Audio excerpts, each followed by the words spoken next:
नमस्कार दोस्तों, star news live में आपका स्वागत है। मैं चंदन कुमार। आज कांग्रेसी सड़कों पे उतरे हैं और उतरने का इनका क्या मकसद है आप भी जान रहे हैं कि पूरे भारत में लगातार जहां तक ये राहुल गांधी की जो सदस्यता वो हटाया गया है उस पर लेके आज ये सड़कों पे उतरे हैं। उनसे हम बात करेंगे। जी अध्यक्ष जी बताइए, आज सड़कों पे आप लोग आंदोलन के लिए उतरे हैं, क्या लग रहा है? जो ये पहली बार ऐसा हुआ है राजनीतिक क्षेत्र में? देखिए, आपको बता दें, पहली बार तो हुआ ही है। ये जो राहुल गांधी के प्रति नरेंद्र मोदी जी किए हैं, ये पहली बार है। ये सरकार पूरी तरह से फेल है। ये सिर्फ दो लोगों की सरकार है। ये कहती है सबका साथ सबका विकास, लेकिन ये सबका साथ और अपना विकास ये सिर्फ अंडानी और अंबानी के लिए है, गरीबों के लिए नहीं। जिसकी आवाज हम सबके प्रिय नेता आदरणीय राहुल गांधी जी सदन में उठाने का काम किए, गरीब, मजलूम, दुखिया, युवा, किसान, सबकी बात इन्होंने सामने रखा, जिसको लेकर के इनकी आवाज बंद कर दी गई। जनता तक के ये आवाज ना पहुंचे, इसलिए इन्हें म्यूट कर दिया गया। अब 30 दिन का समय देने के बाद 3 घंटे नहीं रुक पाए। पहले से प्री प्लानिंग थी, इनका सदस्यता रद्द कर दिया गया ताकि ये राहुल गांधी सदन में बोल ना पाए, ना आ पाए। तो ये बताइए आज आप लोग क्या किए? आप पहले हमारी बात सुनिए, हमारी बात काटिए मत। इसलिए कि सदन में अडानी की बात ना निकल पाए, इनके धन पशुओं की बात ना निकल पाए, क्योंकि ये दो ही लोग के लिए पैदा हुए हैं। देश बेच दिए, कांग्रेस ने बनाया है, ये बेचे। अरे चाय बनाया रहते तब चाय बनाने का काम करते, देश बनाने का काम करते। देश तो सिर्फ कांग्रेस ने बनाया कि आम जनता का भी सहयोग रहा है? सुरेश, सबका सहयोग रहा। कांग्रेस ने बनाया है, सब कुछ किया है, और मोदी ने बेचा है। और बेचने का मेन कारण है इनके दो रतन, जिसमें हमारे राहुल गांधी की आवाज दबाई जा रही है। सदस्यता इनकी रद्द कर दी गई, और ये सदस्यता रद्द करके राहुल गांधी की आवाज नहीं दबा सकते और माफी नहीं मांग सकते, क्योंकि ये सावरकर नहीं है। राहुल गांधी ने माफी स्वीकार नहीं की है। वह सजा स्वीकार कर ली 2 साल की, लेकिन माफी स्वीकार नहीं की है, क्योंकि सावरकर नहीं है और राहुल गांधी है। राहुल गांधी बनना इतना आसान नहीं है।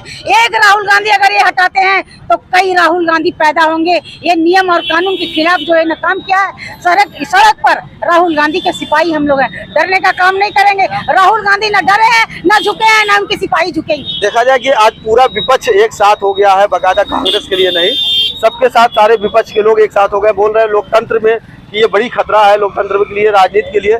इसको आप कहां तक मानते हैं कि जो सारे विपक्ष आप लोग के साथ आ रहा है और उनका कहना है कि लोकतंत्र खतरे में है? देखिए, लोकतंत्र और संविधान विरोधी भारतीय जनता पार्टी है। एक शहीद के खून है राहुल गांधी।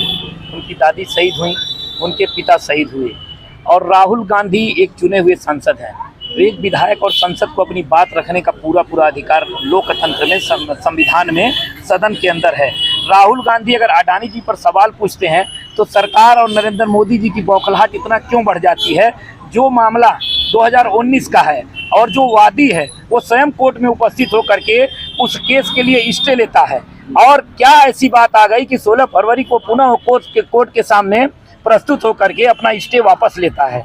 कितने जज उसमें बदले गए? क्या मानते हैं आपकी सदस्यता वापस हो जाएगी, कोई अनुमान है? देखिए, IPC 499 के तहत समूह को अगर आप कुछ कहते हैं तो उस पे कोई व्यक्ति कुछ नहीं कर सकता। मानहानि का दावा वही व्यक्ति कर सकता है जिसके नाम से व्यक्ति कहा गया है। अगर नीरव मोदी, ललित मोदी, नरेंद्र मोदी ये लोग स्वयं केस करें तो मानहानि का दावा बनता है। और मानहानि इनको कौन सिखाएगा? सोनिया गांधी जी को जर्सी गाय बोला प्रधानमंत्री जी ने।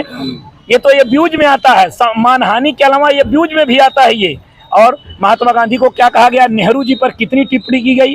नेहरू जी देश के स्वाधीनता आंदोलन में कितनी दिन जेल रहे, 3 बार देश के प्रधानमंत्री रहे। राहुल गांधी एक शहीद के खून है। राहुल गांधी इस देश के हित की आवाज उठा रहे थे, बेरोजगारों, किसानों, नौजवानों की आवाज उठा रहे थे। राहुल गांधी का एक व्यक्तिगत झगड़ा नरेंद्र मोदी से नहीं है। अभी एक प्रदेश के बड़ा नेता ने कहा है कि OBC के ऊपर ये जो गलत टिप्पणी की है राहुल गांधी, उसका सजा है। देखिए, ऐसा कौन सा OBC की बात तो देखिए कौन किस नेता ने कह दिया है। देखिए, एक बात बता दें कि सीधी बात है कि ये सरकार, खासतौर से देश के प्रधानमंत्री नरेंद्र मोदी जी, राहुल गांधी की लोकप्रियता से वो डर गए हैं।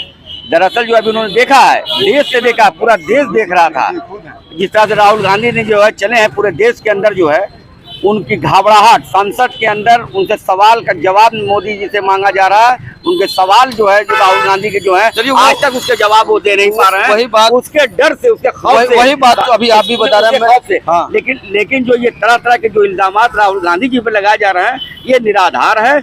एक सीधी डर चुकी है, पूरी तरह से बैकफुट पे आ चुकी है। ओबीसी के बारे में बताइए। ओबीसी जैसे प्रधानमंत्री एक ओबीसी हैं और उनके ही पार्टी के एक बड़े नेता ने कहा, बयान दिया है कि ओबीसी के ऊपर बड़ा हमला कांग्रेस के राहुल गांधी ने किया। देखिए मैं ओबीसी समाज से आता हूं। मोदी जी ओबीसी समाज के नहीं थे। जब दूसरी बार वो मुख्यमंत्री हुए तो अपनी जात को ओबीसी समाज में उन्होंने संशोधन करके गुजरात के अंदर लाया था।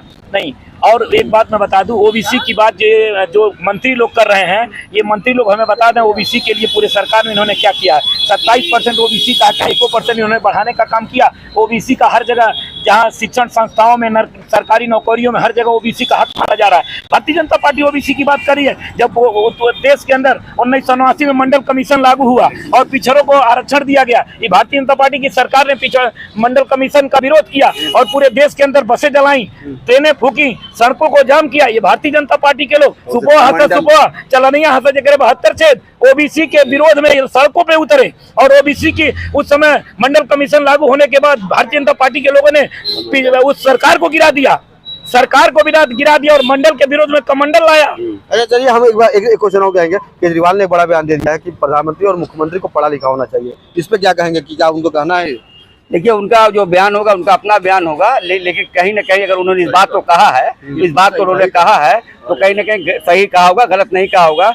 दूसरी बात ये कि ये चेहरा बदलने वाले देश के प्रधानमंत्री हैं। ये अपने ही शहर के अंदर, अपने ही देश के अंदर जहाँ भी जाते हैं चेहरे बदल लेते हैं। विदेशों की बात छोड़े, जहाँ वो जाते हैं वहाँ अपने आप को कहते हैं कि मैं उस जाति से आता हूँ, मैं ओबीसी हूँ, मैं दलित हूँ, मैं ये हूँ, मैं बैकवर्ड। ये जहाँ जाते हैं तो ऐसे बहरूपियों से जो है सावधान रहने की जरूरत है। देश के प्रधानमंत्री को अपनी गरिमा की गिरानी नहीं चाहिए। देश के प्रधानमंत्री को अपने जो है आप में रह करके जो है बात कर जाए, देश का वो नेतृत्व करने वाला। बहुत बहुत धन्यवाद आपका। तो ये थे कांग्रेसी लोग, बाकायदा आज सड़कों पर उतरे हैं। पूरे भारत में हर जिले में कांग्रेसी सड़क पर उतर गए हैं और ये अपने नेता को बचाने के लिए ये सब कर रहे हैं लोग, और उनका कहना है कि लोकतंत्र खतरे में है। ऐसा नहीं, चंदन कुमार।